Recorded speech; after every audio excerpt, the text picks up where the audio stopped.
भगवत गीता यथारूप अध्याय 7 भगवत ज्ञान श्लोका 7.1 श्री भगवान उवाच मय्यासक्तो मना पार्थ योगं युज्यन् मदाश्रया असंशयं समग्रं मां यथा ज्ञास्यसि तच्छृणु। भावार्थ। श्री भगवान ने कहा, हे पृथा पुत्र, अब सुनो कि तुम किस तरह मेरी भावना से पूर्ण होकर और मन को मुझ में आसक्त करके योगाभ्यास करते हुए मुझे पूर्णतया संशय रहित जान सकते हो। तात्पर्य, भगवत गीता के इस 7वें अध्याय में कृष्ण भावना अमृत की प्रकृति का विशद वर्णन हुआ है। कृष्ण समस्त ऐश्वर्यों से पूर्ण हैं और वे इन्हें किस प्रकार प्रकट करते हैं, इसका वर्णन इसमें हुआ है। इसके अतिरिक्त इस अध्याय में इसका भी वर्णन है कि 4 प्रकार के भाग्यशाली व्यक्ति कृष्ण के प्रति आसक्त होते हैं और 4 प्रकार के भाग्यहीन व्यक्ति कृष्ण की शरण में कभी नहीं जाते। प्रथम 6 अध्यायों में जीवात्मा को अभौतिक आत्मा के रूप में वर्णन किया गया है, जो विभिन्न प्रकार के योगों द्वारा आत्म साक्षात्कार को प्राप्त हो सकता है। 6ठे अध्याय के अंत में ये स्पष्ट कहा गया है कि मन को कृष्ण पर एकाग्र करना, या दूसरे शब्दों में कृष्ण भावना अमृत ही सर्वोच्च योग है। मन को कृष्ण पर एकाग्र करने से ही मनुष्य परम सत्य को पूर्ण जान सकता है, अन्यथा नहीं।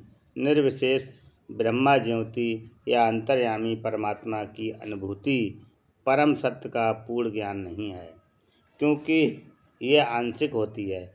कृष्ण ही पूर्ण तथा वैज्ञानिक ज्ञान है और कृष्ण भावना अमृत में ही मनुष्य को सारी अनुभूति होती है। पूर्ण कृष्ण भावना अमृत में मनुष्य जान पाता है कि कृष्ण ही निसंदेह परम ज्ञान है। विभिन्न प्रकार के योग तो कृष्ण भावना अमृत के मार्ग के सोपान सदृश हैं। जो व्यक्ति कृष्ण भावना अमृत ग्रहण करता है वह स्वतः ब्रह्मा ज्योति तथा परमात्मा के विषय में पूरी तरह जान लेता है।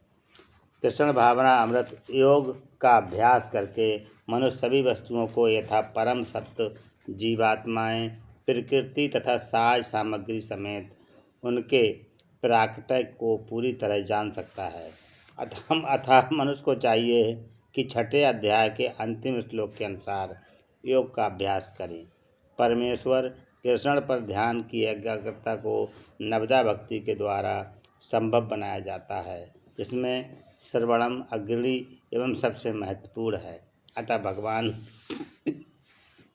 अर्जुन से कहते हैं, तच्छृणु अर्थात मुझसे सुनो। कृष्ण से बढ़कर कोई प्रमाण नहीं, अतः उनसे सुनने का जिसे सौभाग्य प्राप्त होता है वह पूर्णतया कृष्ण भावना भावित हो जाता है। अतः मनुष्य को ये या तो साक्षात कृष्ण से या कृष्ण के शुद्ध भक्त से सीखना चाहिए, न कि अपनी शिक्षा का अभिमान करने वाले अभक्त से। परम सत्य श्री भगवान कृष्ण को जानने की विधि का वर्णन श्रीमद् भागवत के प्रथम स्कंद के 2 अध्याय में इस प्रकार हुआ है। सुरवताम स्वकथा कृष्णा पूर्ण श्रवण कीर्तना हादंतास्थो हा भद्राणी विदुनोति सुहत सताम नष्ट प्रायेश भद्रेषु नित्यं भागवत सेव्या भगवत युक्तम श्लोके भक्ति भरवती नष्टिकी तदा रजस्तमो भावा कमलो भादयस्य चेत ऐतैर्ना विद्धम स्थितं सत्त्वे प्रसीदति। एवं प्रसन्न मनसो भगवत भक्ति योगता भगवत त्वय विज्ञानम मुक्त संगस्व जायते। भिद्यते हृदय ग्रंथि स्छिदन्ते सर्व संशया क्षीयन्ते चास्य कर्माणि दुष्टम एवात्मनीश्वरे। वैदिक साहित्य से कृष्ण के विषय में सुनना या भगवत गीता के साक्षात उन्हीं से सुनना अपने आप में पूर्ण कर्म है। और जो प्रत्येक हृदय में वास करने वाले भगवान कृष्ण के विषय में सुनता है उसके लिए वे शुभेच्छु मित्र की भांति कार्य करते हैं।